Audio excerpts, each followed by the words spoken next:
నిన్న జడ్జీస్ ఏందో అసలు ఎవరిని సెలెక్ట్ చేస్తున్నారో తెలియట్లా, ఎవరిని సెలెక్ట్ చేయలేరో తెలియట్లా. ఆయన డాలిని ఎందుకు తీసుకునింది బిందు మాధవి? నాకు అర్థం కాలే. ఎమోషనల్ పరంగా తీసుకుంటున్నాను అని చెప్పింది.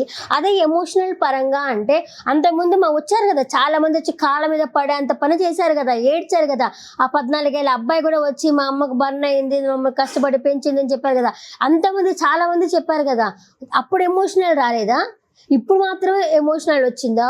ఓహో, అంటే మొన్న జరిగిన టాస్క్లో ప్రియాకి డాలీకి జరిగిన టాస్క్లో ప్రియా గెలుస్తుంది, అదే ఫేక్ ఆడింది, ఫౌల్ ఆడింది అని తెలుసుకున్నారు కాబట్టి డాలీకి ఇచ్చారా అంటే మీరు చేసిన తప్పును సరిదిద్దుకున్నారా అన్నట్టే అనిపించింది. ఇంకా ఫోన్ విషయానికి తీసుకుందాం. ఫోన్ విషయానికి తీసుకుంటే ఫోను పగలగొట్టమని చెప్పారు. మేబీ నా దగ్గర 2 ఫోన్లు ఉండొచ్చు, కొంతమంది దగ్గర ఒక ఫోనే ఉండొచ్చు.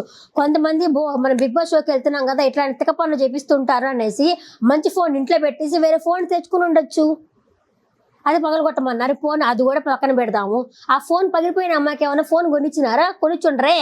ఆ పిల్లకి ఐఫోన్, అది ఐఫోన్. ఫోన్ పోయినట్టే కదా. ఫోన్ పోయింది, అమ్మాయిని సెలెక్ట్ చేయొచ్చు కదా. ఏమీ చేయని డాలీని సెలెక్ట్ చేసినప్పుడు అమ్మాయి కొంచెం టాస్క్లు చేసింది కదా, అమ్మాయిని అయితే సెలెక్ట్ చేసి ఉండొచ్చు కదా. నాకు వచ్చిన డౌట్లు అడుగుతున్నా. ఆ అమ్మాయిని సెలెక్ట్ చేయలేదు. పోనీ పెద్ద ఆవిడకి పాటలు ఛాన్స్ వచ్చింది, అది వరకు ఓకే. ఇతను వచ్చేసి పాపం నాకే అనిపించింది, ఎవరు షాకిబు ఒక్క ఛాన్స్ ఆ ఖడ్గ మూవీలో ఆ అమ్మాయి అడుగుతుంది కదా, ఒక్క ఛాన్స్ అన్నట్టు ఒక్క ఛాన్స్ అడిగారు కాబట్టి అతనికి ఇచ్చారు, నేను కాదన్నా. ఇంకా ఫోన్ విషయానికి వస్తే దాంట్లో ఫాదర్ మెమరీస్, వాళ్ళ మంచి మెమరీస్ అన్నీ ఉండొచ్చు. అది పోతే వాళ్ళ మెమరీస్ పోయినట్టే కదా. ఇప్పుడు నాకు ఈ ఫోన్ ఒక్కటే ఉందబ్బా, ఆ ఫోన్లో మా నాన్నగారు లేరు, ఆ మెమరీస్ ఉంటాయి. ఈ ఫోన్ పగల కొట్టేసి ఆ మెమరీస్ అన్నీ పోయినట్టే కదా. అట్లయినా వాళ్ళు ఏం చెప్పారు ఫస్ట్, మీరు ఆడినా ఆడకపోయినా గెలిచినా గెలవకపోయినా మిగతా 4గురికే ఉన్నారో ఆ 4గురిని సెలెక్ట్ చేయడం మా ఇష్టము అని చెప్పేసి నవదీప్ గారు అయితే చెప్పడం అయితే జరిగింది. ఒక్కరన్నా సరే మేము ఎందుకు పగల కొట్టాలి ఫోను? దాంట్లో మా మెమరీస్ ఉంటాయి, మేము పగల కొట్టము అని ఎదురు తిరిగి ఉండొచ్చు కదా. ఎందుకు ఎదురు తిరగలేదు? పోనీ తిరుగుంటారు, జడ్జి వాళ్ళు ఒప్పుకునే వాళ్ళ తలకేస్తే మెడకేస్తారు, మెడకేస్తే కాలకేస్తారు పో అని. ఆయన పేరేంటి, తెలివిగా అభిజిత్కి వాటర్ తాగించిన తెలివిగా ఒక ఆయన ఉన్నాడు, మర్యాద.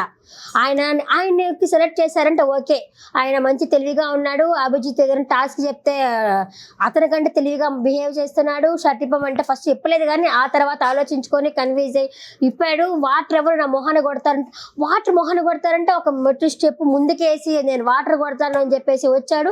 పోనీ అతను గెలిపించాడు, అతను తీసుకున్నారంటే ఓకే. ఈ మిగతా వాళ్ళు ఎందుకు తీసుకున్నట్టు?